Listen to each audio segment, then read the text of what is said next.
Welcome to this step-by-step tutorial on how to set up forecast methods with strategic modeling in Oracle Enterprise Planning Cloud. With strategic modeling, you can project account values for forecast periods. You can define unique forecast methods for each account by selecting from several predefined forecast methods, or you can create your own. You can also build your own free-form formulas. That way, you can calculate account values based on a formula you choose. Accounts within templates include their own predefined forecasting methods. However, you can revise the account's calculation to better meet your business needs. For more information on forecast methods, please refer to the Defining the Forecast Method for Accounts topic in the Oracle Cloud Working with Planning for Oracle Enterprise Planning and Budgeting Cloud Guide. On the income statement, we can see cost of sales. We can also see its impact on other financial data. You can review the forecast method for any account on the income statement or the balance sheet. To see how an account is calculated, navigate to the Account View tab.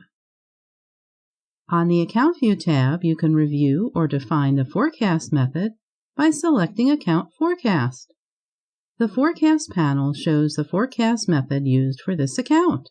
We can see the cost of sales is calculated by taking a percentage of another account, total operating revenues. When you enter an input value for the cost of sales account, you enter a value that represents a percentage, and you define the account that is used along with that percentage to calculate an output value for cost of sales. So in this case, with operating revenue of just over $52 million and an input value for cost of sales of $55, the calculated output value for cost of sales is well over $28 million.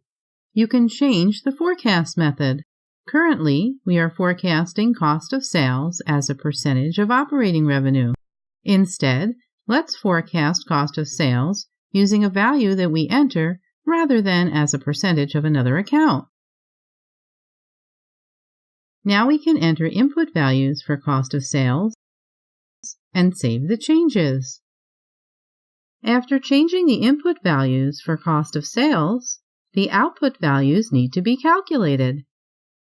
We'll calculate the output values for the current scenario.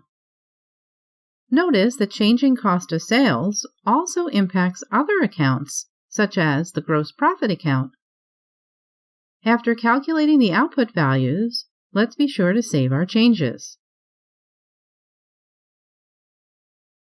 Now I can review the cost of sales account on the account view. Notice the output value is different than it was before to reflect the updated forecast method. Let's review our updated data in a report.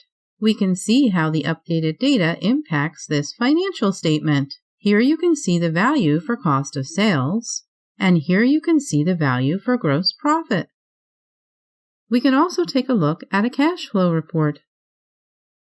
Changing cost of sales impacts accounts such as operating profit on the cash flow report. You can calculate account values based on a formula you choose. You can include free-form formulas such as this one. The formula details used to forecast this account are shown here. In this tutorial, you saw how to set up forecast methods with strategic modeling in Enterprise Planning Cloud. To learn more, visit cloud.oracle.com.